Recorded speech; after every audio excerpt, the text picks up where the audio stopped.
Did y'all know that K Frost, Kirk Frost, and Rasheeda's daughter reached out to a daggone T Hood's mama and basically told her that, you know, he was on that T Hood was on his way, that she basically kicked him out of the house or whatever because he kept on putting his hands on her, and that she wanted to send his clothes or whatever in a daggone Uber, and all the mother was talking about was, okay, thank you. Now, as y'all see, after the mother sit there and said, okay, thank you, Kay at the end of the thing talk about something nobody is trying to help her when it comes to his daggone abuse. The streets of Atlanta have seen scandals before. This is a city built on music, hustle, and survival, but what happened in the final days of T Hood's life is something no one can shake off. Cameras rolled, phones recorded, whispers turned, two shouts, and suddenly the world was watching a tragedy unfold in real time.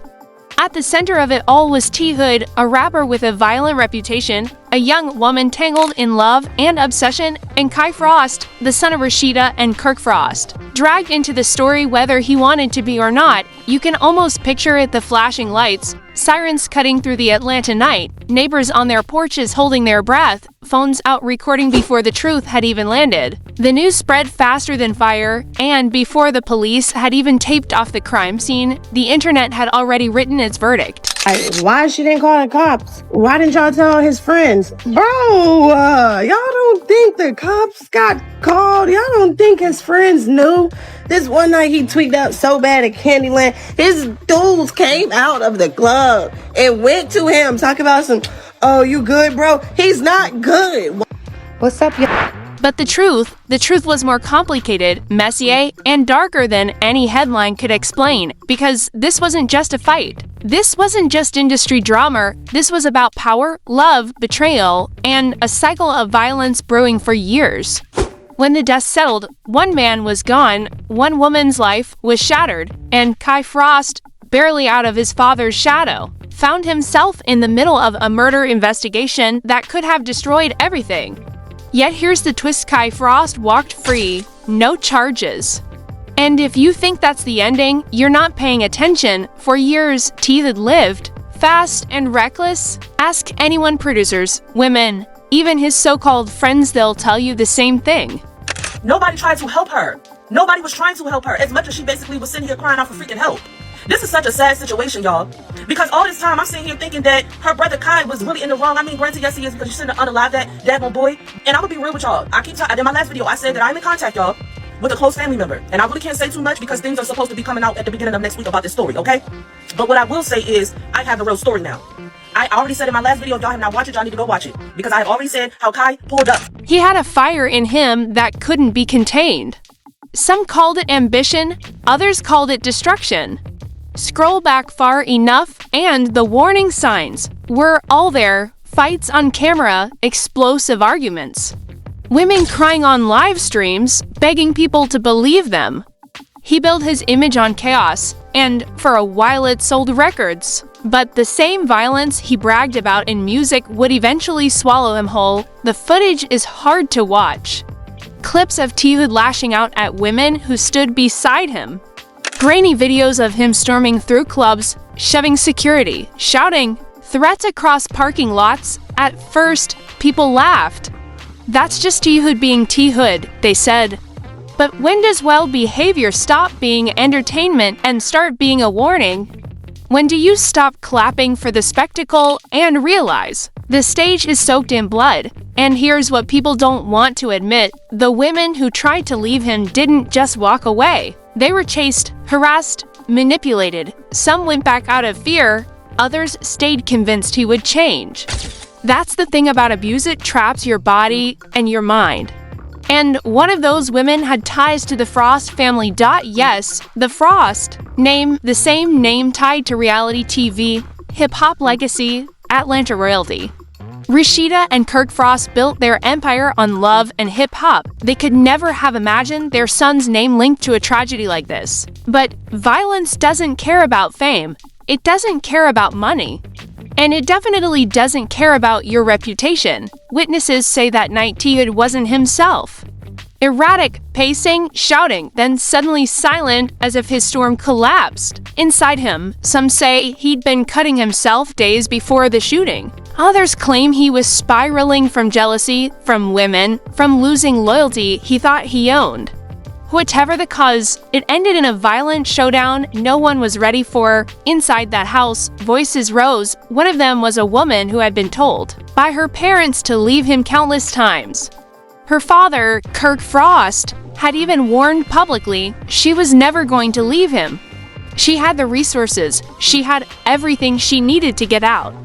But she wasn't going to leave him. Those words hit harder than a bullet, because they weren't just warning, they were prophecy. When the fight reached its breaking point and T Hood turned violent again, it wasn't just her in the house.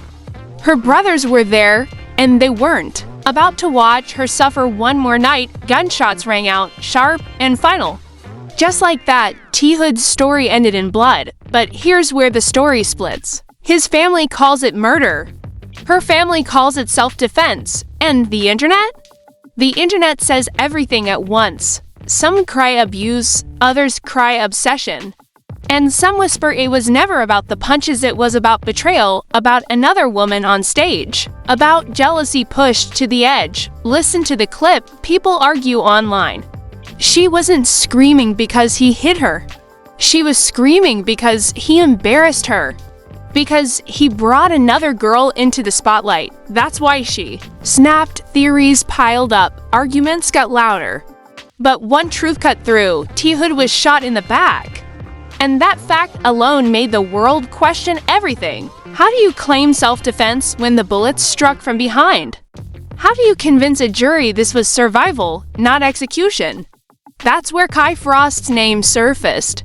When police reports leaked, whispers turned into accusations, fingers pointed at him, yet when the smoke cleared, Kai Frost walked away free. No charges, his record clean. Why? Because the system saw something the public hasn't. Maybe it was the hospital files documenting abuse. Maybe it was text messages, voicemails, nights where screams echoed through walls. Maybe it was neighbors who called 911 too many times. Whatever it was, prosecutors weren't ready to take it further. Not yet. Not with the evidence they had, and so the headline hit like a bomb. Kai Frost walks free. No charges. For some, it was justice. For others, corruption. But for the Frost family, it was survival. Because when your name is tied to reality TV, every move you make is magnified. And when your son is caught in a murder investigation, it's not just a tragedy, it's a storyline. It's a headline. It's a brand new season waiting to be milked for ratings. But behind the cameras, behind the gossip, stood a young man who had just seen his life flash before him in a courtroom. He barely escaped. And the deeper you look, the uglier it gets. The footage of T Hood's violent past resurfaces again and again. The whispers of obsession won't die, the claims of cover-ups tear families apart. What people thought was the end of a tragedy wasn't the end at all, it was only the beginning of something far more dangerous. The story of T Hood was never just about one violent night. It was about a pattern, a history told in fragments, in whispers, in shaky cell phone videos, and quiet police notes. A history that, when pieced together, didn't just sketch a picture, it built a wall of proof of a man spiraling, proof of a man haunted by demons, proof of why so many now claim it was only a matter of time before everything collapsed. But here's the twist that leaves a knot in your stomach despite that wall of proof, despite years of chaos trailing behind. T Hood, the law never moved against him the way people expected.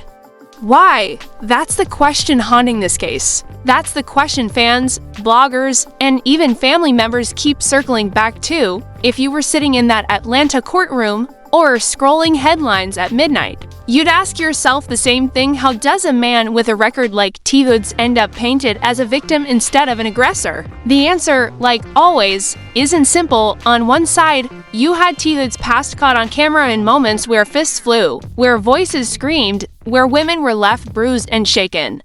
The internet doesn't forget, and neither do the people who watched those clips. For them, the verdict was already written long before police made theirs. They saw a violent man who lived by chaos and eventually drowned in it. On the other side, you had Kai Frost, the son of Rasheeda and Kirk Frost, a young man whose own life was tied to the same franchise that built an empire on chaos, love, and hip-hop Atlanta. For some, Kai Frost was guilty by association.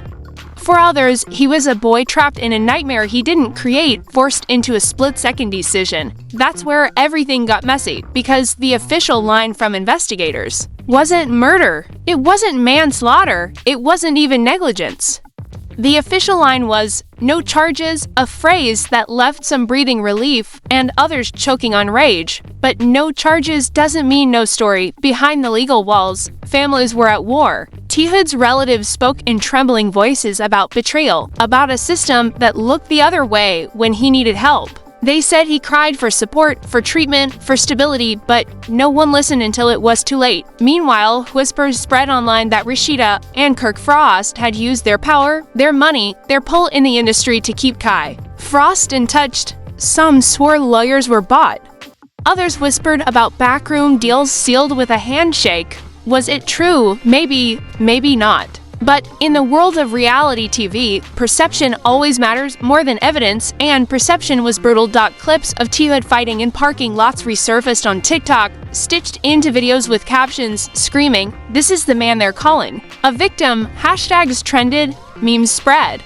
And in the digital courtroom, verdicts came fast and loud. But the digital courtroom isn't the one that decides. The real courtroom does not, and here's what insiders whispered: the jury never even saw the inside of that case. Prosecutors, after weeks of combing through files, decided there wasn't enough to stick. No jury, no trial, no verdict. Just paperwork stamped closed. For some, that was justice. For others, corruption. Ask yourself this: if it was your brother lying cold in that morgue, would not enough evidence feel like justice, or would it feel like robbery? That's exactly how T. Hood's family described it. For them, this wasn't closure, it was betrayal. But here's where the narrative twisted again. Because for those close to Kai Frost, it wasn't relief either, it was survival. Imagine being the son of Rasheeda and Kirk Frost, already a target for blogs, already trending for the wrong reasons, and then being thrown into a murder investigation. The cameras never stopped flashing, the headlines never softened. Even with no charges, the stain didn't wash off. On TikTok, his name is dragged in endless edits. On YouTube, thumbnails scream "killer" in neon red. Innocent or not, free or not, the court of public opinion already handed down its sentence, and maybe that's why this story feels heavier than most. Because it's not just about a fight gone wrong. It's about families torn apart, reputations scorched, the ugly space between truth and perception, and it's about power because, let's be real, if Kai Frost wasn't tied to Rasheeda and Kirk, would he still be walking free? That's the question echoing in every comment section, every late-night Twitter space, every DM between fans. Some believe yes, self-defense is self-defense. Others believe no money and fame bought him would just as couldn't. So where does that leave us? It leaves us staring at a case that should have been simple but turned into a hurricane. A violent man dead, a famous family shielding their son. A justice system bending under the weight of public outrage. And the hardest truth of all, two families destroyed, no matter what the paperwork says. Because while one family buries their son, the other spends every waking day knowing that no matter how many charges were dropped, the whispers will never stop. That's the thing about stories like these, they don't end with a press conference or a stamped file, they live on, in the feeds, in the hashtags, in the midnight whispers of strangers online. And if you've been following this saga, you know it's far from over. The footage is still circulating. The theories multiplying. And the anger? Only getting louder. The thing about stories like this is they never really close. The files may be stamped, the reporters may move on, but the whispers don't die. They grow louder, and with T. Hood's death, the silence only made the noise worse. People aren't just asking what happened. They're asking who controlled the story, because when you look closely, the cracks are obvious. Too obvious. How does a man with bruises trailing behind him, with police calls and broken homes in his history, suddenly get framed as a misunderstood soul? How does a night filled with screams and blood end with the phrase "no charges"? And why does it feel like the answers were written before the questions were even asked? If you've ever watched power move behind closed doors, you already know. Paper trails vanish, witnesses hesitate, and the people with money to rewrite the script usually end up holding the pen. That's the accusations circling the Frost family now. Rasheeda and Kirk Frost, pillars of the love and hip-hop empire, aren't just being called protective parents, they're being called architects.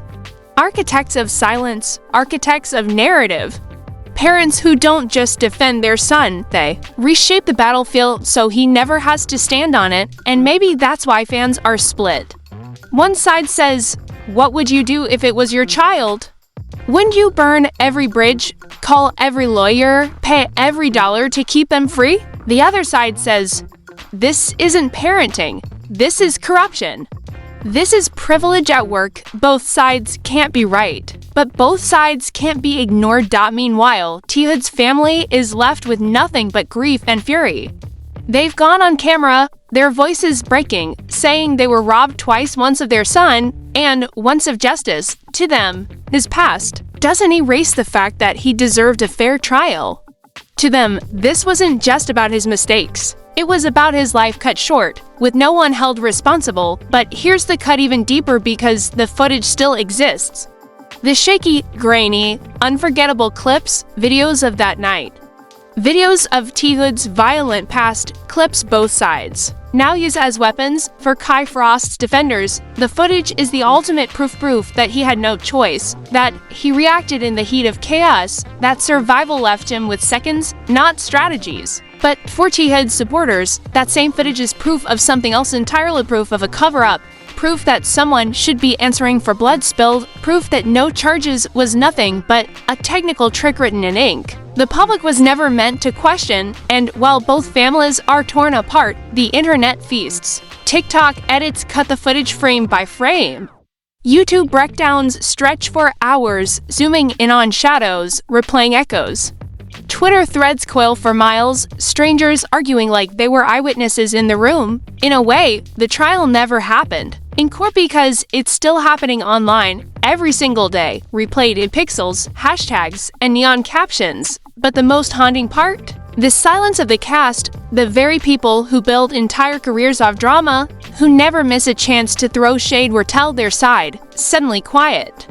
Not the peep from Rasheeda, not a word from Kirk Frost, not even a whisper from producers. The whole machine zipped its mouth in unison as if silence itself had been scripted. And if you followed reality TV long enough, you know silence is never an accident. Silence is strategy.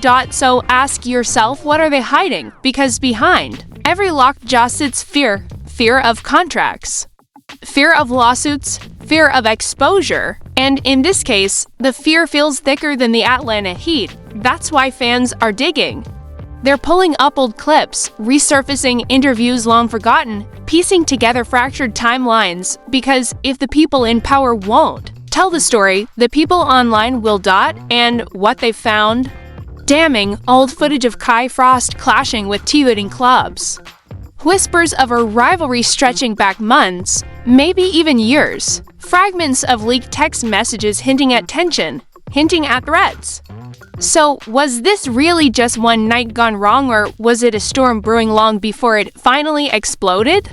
That's the kind of question that keeps people awake at night. And here's the cruel irony: whether Kai Frost was guilty or not, whether he swung in fear or fury, his life will never be the same. The courtroom cleared him, the prosecutors stamped their files, but the court of public opinion carved him into stone. He will always be the son who walked free, and no silence, no pure spin, no brand deal can scrub away that label. For T. Hood, the ending is final. A life gone, a legacy tangled in chaos, a family screaming for answers they will never hear. For Kai Frost, the ending is different but no less brutal. Not chains, not bars, but whispers, headlines, a reputation that will chase him down every street he walks. That's what makes this story different. There are no winners, only ruins. And yet, the ugliest truth still lingers. Because when you strip away the hashtags, the blogs, the screaming courtroom headlines, what's left is simple to families, both broken, both bleeding, both trapped in a system where truth is slippery and power is everything. Maybe the question was never about guilt, Maybe the real question was who had the strength to control the story. And if that's the answer, then justice was never part of the equation because in the end, this wasn't just a tragedy. It was a performance written in boardrooms, acted out under cameras, edited in silence, and sold to the public as truth. But if you look closely, if you listen between the silences, you'll realize something chilling: the story didn't end when the case was closed. It began there, and the deeper you look, the uglier it gets.